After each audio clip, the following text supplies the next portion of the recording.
Assalamualaikum everyone. I am Khadija Ali from Success Coaching Classes. Today we are going to start personality development. Here is personality development part 18. चलिए अब हम देखते हैं types of interview. पहला है employment interview, दूसरा है counselling interview, तीसरा है इंफॉर्मेशन गैदरिंग इंटरव्यू। चलिए अब हम देखते हैं एम्प्लॉयमेंट इंटरव्यू। इसमें है the purpose of a typical employment interview is to जज an interviewee who is applying for a post in an organisation. इसका मतलब ये है कि किसी एम्प्लॉय ने किसी पोस्ट के लिए अप्लाई करा तो वो इंसान उस पोस्ट के लिए सूटेबल है या नहीं उस ऑर्गेनाइजेशन में। फिर आगे है the applicant may be an outsider who has applied for a post in the organization and is thinking of joining it। इसका मतलब ये है जो एप्लीकेंट है मतलब अप्लाई करने वाला है वो आउटसाइडर हो सकता है, मतलब कि बाहर का हो सकता है, जिसने कि ऑर्गेनाइजेशन में उस पोस्ट के लिए अप्लाई करा और वो उस पोस्ट को लेना चाहता है। फिर आगे है ही may be a current employee who is seeking a transfer to another position or city within an organization। इसका मतलब ये है कि वो जो एम्प्लॉय है वो करंट एम्प्लॉय भी हो सकता है उस कंपनी का जो कि किसी दूसरी पोजीशन के लिए अप्लाई करना चाह रहा हो या कोई दूसरी सिटी के लिए अप्लाई करना चाह रहा हो उसी ऑर्गेनाइजेशन में। मतलब ये है एक ऑर्गेनाइजेशन की अलग अलग ब्रांचेस होती हैं अलग अलग सिटीज़ में, और वो एम्प्लॉय किसी और सिटी में जाना चाह रहा हो तो वो भी एम्प्लॉयमेंट इंटरव्यू दे सकता है। या फिर अगर वो इंसान प्रमोशन चाहता है तो वो उस प्रमोशन के लिए भी एम्प्लॉयमेंट इंटरव्यू दे सकता है। फिर इसमें आगे है his purpose is to evaluate the position of the organisation. इसका पर्पस क्या होता है? इवेल्यूएट करना ऑर्गेनाइजेशन की पोजीशन को। फिर है इस potential is a satisfying place to work. ये देखना कि इंसान जिस ऑर्गेनाइजेशन में काम कर रहा है वो उसके लिए सेटिस्फाइंग है या नहीं, वो इंसान जो है उस प्लेस से या उस पोजीशन से सेटिस्फाई है या नहीं, या फिर अगर वो उस प्लेस को या फिर पोजीशन को चेंज करना चाहता है तो वो एम्प्लॉयमेंट इंटरव्यू दे सकता है। फिर आगे है while the interviewer ask questions to the interviewee his behaviour his interest in the job his maturity and communication abilities. इसका मतलब ये है कि इंटरव्यूअर जो है वो इंटरव्यू से कुछ क्वेश्चंस पूछता है, उसका बिहेवियर देखता है, जो इंटरव्यूई है वो कितना इंटरेस्टेड है उस जॉब के लिए, और इंटरव्यू से इंसान की मैच्योरिटी भी पता चलती है कि वो इंसान कितना मैच्योर है और उसकी कम्युनिकेशन एबिलिटीज़ कैसी हैं। इसीलिए एम्प्लॉयमेंट इंटरव्यू होना बहुत ज़रूरी है ताकि पता चल जाए कि जो एम्प्लॉय किसी पोस्ट के लिए अप्लाई कर रहा है, किसी पोस्ट पे आने वाला है, तो वो उस पोस्ट को डिज़र्व करता है या नहीं करता। चलिए अब हम आगे देखते हैं। आगे है काउंसलिंग इंटरव्यू। इसमें है counselling interview is one of the important techniques in counselling. ये जो काउंसलिंग इंटरव्यू होता है ना, वो बहुत ज़्यादा इम्पॉर्टेंट टेक्निक होती है काउंसलिंग में। फिर आगे है the essential feature of the interview is a dynamic face to face relationship. इस इंटरव्यू का एक ख़ास फीचर है जो कि है डायनामिक। डायनामिक का मतलब होता है चेंज होता रहना।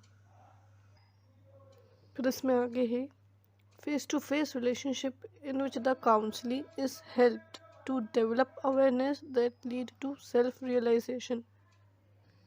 इसका मतलब ये रहता है कि एक ऐसा फेस टू फेस रिलेशनशिप होता है जिसमें कि काउंसली को डेवलप करा जाता है, मतलब कि उसकी हेल्प करी जाती है कि उसके अंदर अवेयरनेस को डेवलप करा जाए।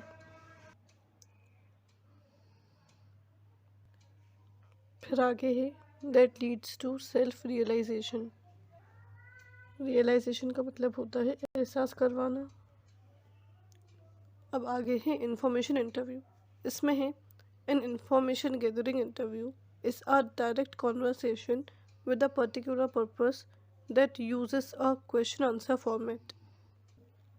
इसका मतलब ये है, अगर हमें किसी पर्टिकुलर टॉपिक से रिलेटेड इन्फॉर्मेशन लेना होती है तो हम इसका यूज़ करते हैं क्वेश्चन आंसर फॉर्मेट में। इसका मतलब ये है कि अगर हमें किसी पर्टिकुलर टॉपिक से रिलेटेड इन्फॉर्मेशन चाहिए तो हम उसके क्वेश्चंस तैयार करते हैं, और जो इंटरव्यू है, जो इंटरव्यू दे रहा है, वो उसके डायरेक्ट हमें आंसर्स देता है। फिर इसमें आगे है, information conversation usually lasting 20 to 30 minutes. ये जो इन्फॉर्मेशन कॉन्वर्सेशन होता है ना, वो सिर्फ 20 से 30 मिनट्स का ही रहता है। फिर है, with a person working in a career field that interest you. इसका मतलब ये है कि एक ऐसा इंसान जो कि करियर फील्ड में काम कर रहा है और वो उस पर्टिकुलर टॉपिक में अगर इंटरेस्टेड है तो वो उससे रिलेटेड इन्फॉर्मेशन आसानी से निकाल सकता है। अब यहाँ हम एग्जाम्पल लेके देखते हैं।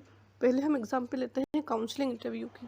काउंसलिंग इंटरव्यू में अगर किसी इंसान को कोई प्रॉब्लम है, जैसे कि अगर किसी को डिप्रेशन है, तो वो क्या करेगा, काउंसलर के पास जाएगा। फिर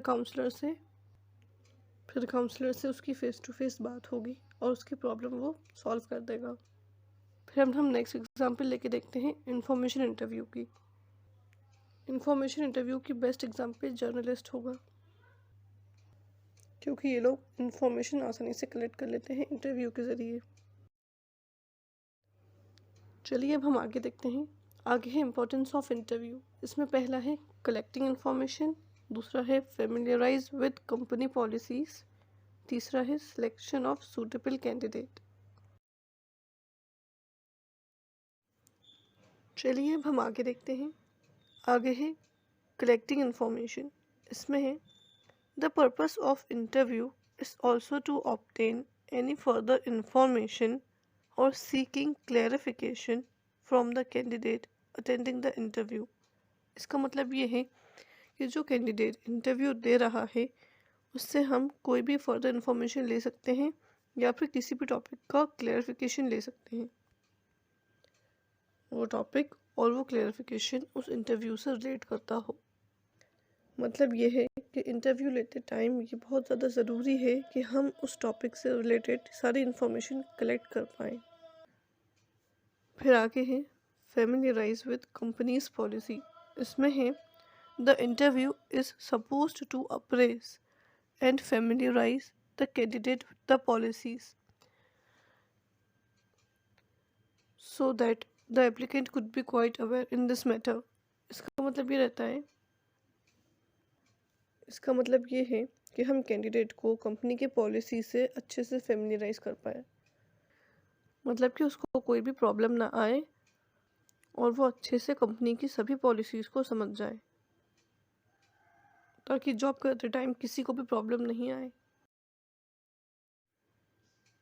चलिए अब हम आगे देखते हैं। आगे है सिलेक्टिंग ऑफ सूटेबल कैंडिडेट। इसमें है, the main purpose of the interview actually is the judging of suitability of the applicant for the jobs. इसका मतलब ये है कि जो भी कैंडिडेट जॉब के लिए इंटरव्यू दे रहे हैं तो वो उस जॉब के लिए सूटेबल हैं या नहीं, ये भी देखना बहुत ज़्यादा ज़रूरी होता है। फिर इसमें आगे है, through it the changeable qualities, the way of thinking, treating the labour problem, solving them, leadership qualities. ये सब देखा जाता है कि ये सब चीज़ें उसमें हैं या नहीं। चेंजेबल क्वालिटीज़, इसका मतलब ये है कि उस इंसान में चेंजेबल क्वालिटीज़ हैं या नहीं, सिचुएशन के अकॉर्डिंग वो चेंज कर सकता है अपने आप को या नहीं कर सकता। फिर ये है, द वे ऑफ थिंकिंग, है वो सोचता कैसा है, किसी भी सिचुएशन में उसकी सोच कैसे होगी कि वो उस प्रॉब्लम को सही से सॉल्व कर पाएगा या नहीं।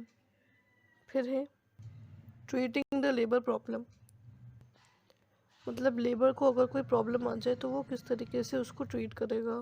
फिर है सॉल्विंग दैम, कि वो किसी भी प्रॉब्लम को किस लेवल पे किस तरीके से सॉल्व करता है। फिर है लीडरशिप क्वालिटीज़, उसमें लीडरशिप क्वालिटीज़ हैं या नहीं। ये सब काउंट होता है सूटेबिलिटी में, और सूटेबिलिटी देखना बहुत ही ज़्यादा ज़रूरी होती है कि वो कैंडिडेट सूटेबल है या नहीं। चलिए अब इसी के साथ हमारा पार्ट 18 एंड होता है। Thanks for watching. Please like, share and subscribe. Press the bell icon.